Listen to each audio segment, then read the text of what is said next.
Okay.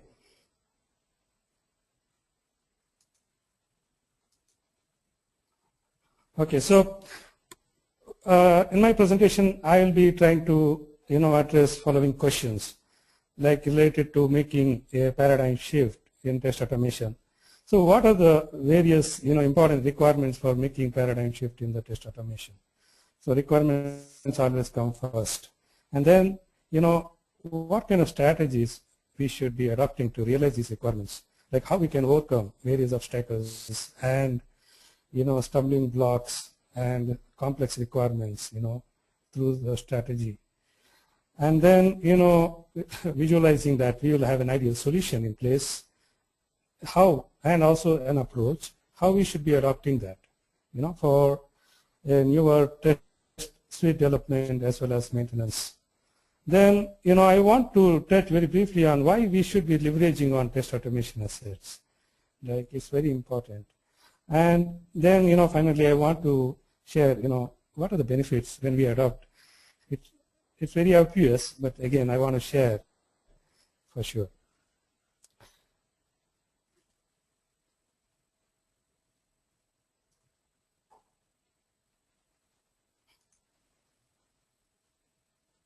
Okay, so when we are talking about making a paradigm shift in test automation, there are various driving factors that we should be considering, and these driving factors essentially formulate the overall contours of the requirements, and then there would be various other derived requirements in your approach. The first of all, reducing the dependency on scripting and coding expertise in test suite development. Relying on coding, software programming is great to solve a software problem. But can we simplify that is a question. Ideally, we should be able to simplify this kind of situation, and we should be able to reduce the dependency on scripting and coding such that the requirements related to the coding and scripting dependency that normally makes test automation a white elephant to deal with. I think many people who are already in this domain, we normally tend to call test automation as a white elephant because it kind of looks like that, because of all the various problems. And another major problem that with the test automation we deal with that is, we have so much less time and we have so much work to do with the test automation with very few people that the business can afford to fund.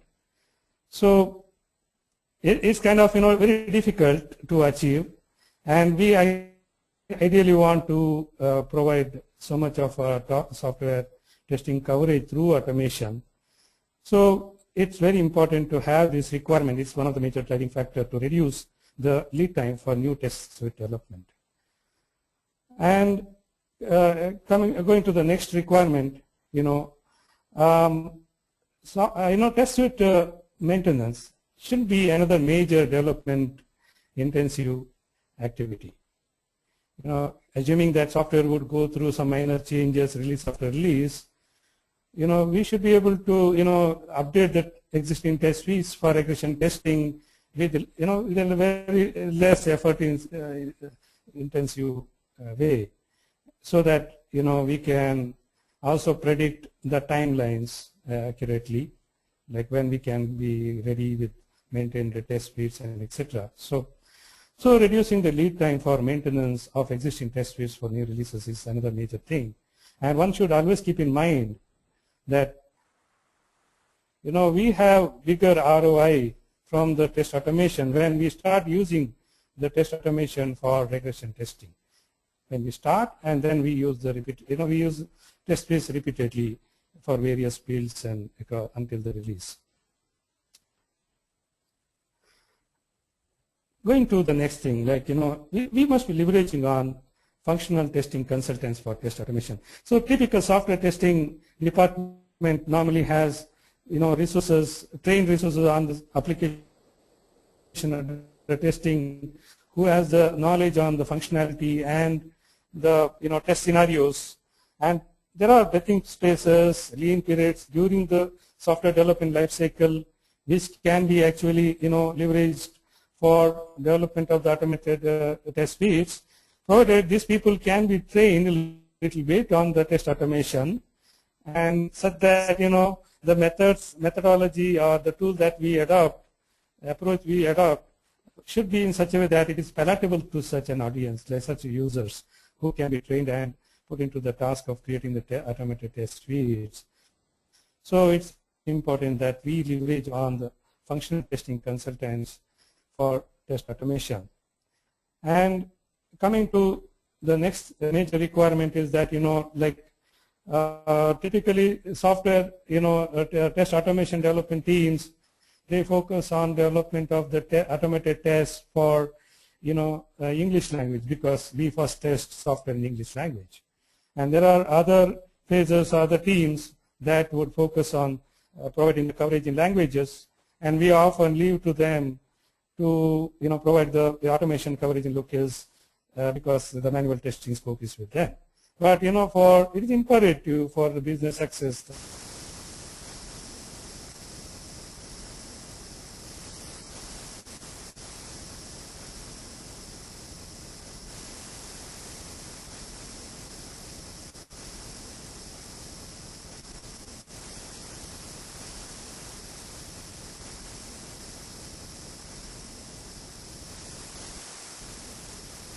times when we go ahead and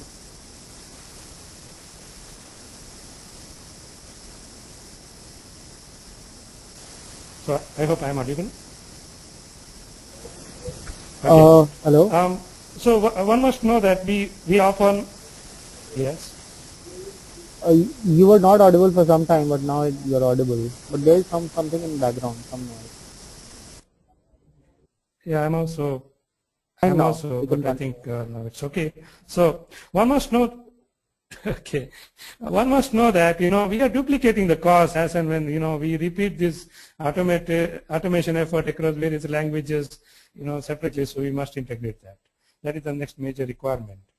And when we want to execute the test cases, we want to execute the test cases for a variety of scenarios. That means there is a need for associating variety of data sets for every iteration of the test suite execution. So if you can visualize for a pretty large test suite, it can become a very challenging task to define and maintain the data sets. So that means we should focus on this as another major driving factor while we are pursuing for a test automation requirement, to parameterize all data input required and also manipulate the data sets in an intuitive fashion so that it can be very effectively used. And there can be a sigh of relief for those people who are executing the tests, who are not necessarily automated automation team. It can be the typical manual test engineers or functional test engineers. Then when we actually execute a test case, like for any of the business software, the test cases would invoke certain business objects like UI elements and the tasks repeatedly across several test cases. So it's important that we should be able to very efficiently define and maintain objects and the test tasks. These are the sort of building blocks in test automation. We should be able to define them so efficiently that that would facilitate creation of a library of such object libraries and tasks, so that it can be reused across the test cases for a specific application under test. So facilitating reuse of test artifacts becomes the next major requirement. And then coming to the next requirement, where the various teams in an organization across the business, that they would like to use test automation for their requirements. There are various other processes apart from testing where the automation may be useful. And such people, they want to leverage on the testing artifacts. They don't want to reinvent the wheel every time. So that should be a requirement where we facilitate reuse of test automation assets across the business, so that the distributed development teams, they leverage on the centralized test automation team's effort to derive that automation artifacts, so that it's a very efficient process. So then going to the next major thing, where we must ideally leverage a large team for realizing the goal on test automation. So there is a need to facilitate collaboration across the teams, across the business for collaboration. So this becomes ideally the next major requirement for test automation to create a paradigm shift. These are the major contours, I would say, from the requirement perspective